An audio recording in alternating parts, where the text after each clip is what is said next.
ఆముదాల వలసలో sitting Tammineni సీతారాంకు Sheikh అవుతోందా? Party అభ్యర్థిగా ప్రకటించినా ప్రశాంతంగా ప్రచారం చేసుకోలేకపోతున్నారా? స్థానిక వైసీపీలోని అంతర్గత కుమ్ములాటలు, ఆరునొక్క రాగం పాడుతున్న అసమ్మతి ఆయనకు నిద్ర పట్టనివ్వడం లేదా? పరిస్థితి ఎందుకంతలా మారిపోయింది? అసలు అక్కడ ఏం జరుగుతోంది? Let's watch. శ్రీకాకుళం జిల్లా ఆముదాల వలస వైసీపీ రాజకీయం యమాహీటెక్కుతోంది. ఇక్కడ 3 గ్రూపులు 6 వర్గాలుగా ఉంది పార్టీ వ్యవహారం. టికెట్ ప్రకటించాక సమసిపోతుందనుకున్నా అది ఇంకొంచెం సంక్లిష్టంగా మారడం ఆందోళన కలిగిస్తోందంటున్నాయి పార్టీ వర్గాలు. అసంతృప్తులను పిలిచి అధినాయకత్వం మాట్లాడినా ఫలితం లేకుండా పోయింది. నియోజకవర్గంలో సిట్టింగ్ ఎమ్మెల్యే పార్టీ అభ్యర్థి తమ్మినేని సీతారాంకు సమాంతరంగా కార్యక్రమాలు నిర్వహించినటువంటి సీనియర్ నేత సువారి గాంధీ టికెట్పై చాలా ఆశలు పెట్టుకున్నారు. కానీ ఫైనల్ గా ఛాన్స్ తమ్మినేనికే దక్కింది. దీంతో రెబల్ గా మారిపోయారు సువారి. పార్టీ పదవికి ఆయన రాజీనామా చేయడంతో పాటు గ్రంథాలయ సంస్థ చైర్పర్సన్ గా ఉన్న తన తమ్ముడి భార్యతో కూడా రాజీనామా చేయించారాయన.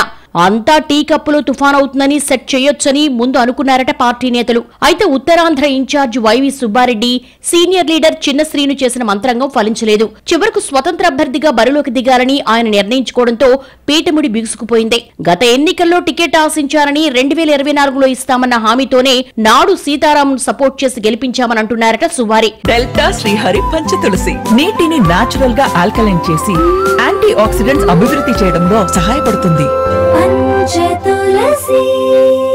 అందుకే స్వతంత్ర అభ్యర్థిగా బరిలోకి దిగాలనుకుంటున్నట్టుగా చెప్తున్నారు ఆయన సన్నిహితులు. ఆముదాల వలసలో ప్రధాన సామాజిక వర్గం కాళింగకు చెందిన సువారి గాంధీకి పొందూరు మండలంలో పట్టుంది. నియోజకవర్గంలో కొన్నేళ్లుగా ఒక గ్రూపు నిర్వహిస్తూ తమ్మినేనికి సమాంతరంగా కార్యక్రమాలు నిర్వహిస్తున్నారాయన.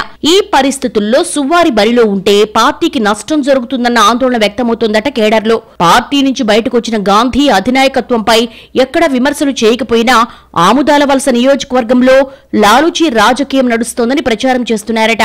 వైసీపీలో తమ్మినేని సీతారాం, టీడీపీలో ఆయన బావమరిది కోన రవికుమార్ ఉన్నారని, ఇద్దరూ కలిసి పనిచేస్తూ ఉంటారన్న అంశం మీద చర్చ పెడుతున్నట్టుగా తెలిసిందే. ఒకే కుటుంబానికి చెందిన ఆ ఇద్దరు నేతల అక్రమ రాజకీయ బంధం తెగాలి అంటే తనకు ఓటెయ్యాలని అభ్యర్థిస్తున్నారట సువారి. దీంతో ఎలక్షన్ దగ్గర పడే కొద్దీ ఆముదాల వలస రాజకీయం మరింత రంజుగా మారుతోంది. సర్వేలు, సామాజిక సమీకరణాలంటూ రకరకాల లెక్కలేసుకుని సీట్లు కేటాయించింది వైసీపీ. ఉమ్మడి శ్రీకాకుళం జిల్లాలో ఒక్క రాజా మినహా ఎక్కడా సిట్టింగులు మార్చలేదు. స్పీకర్ గా ఉన్న తమ్మినేనిని తప్పిస్తే రాంగ్ సిగ్నల్స్ వెళుతుందన్న ఉద్దేశంతో ఆయన్నే కొనసాగించారన్నది లోకల్ టాక్. ఈ పరిస్థితుల్లో సువారి గాంధీతో పాటు మరింత మంది ద్వితీయ శ్రేణి నేతలు రెబల్స్ అవకముందే ఆముదాల వలసపై అధిష్టానం ఫోకస్ పెట్టాలంటోంది పార్టీ కేడర్. చివరికి పరిస్థితులు ఎలా మారతాయో చూడాలి మరి.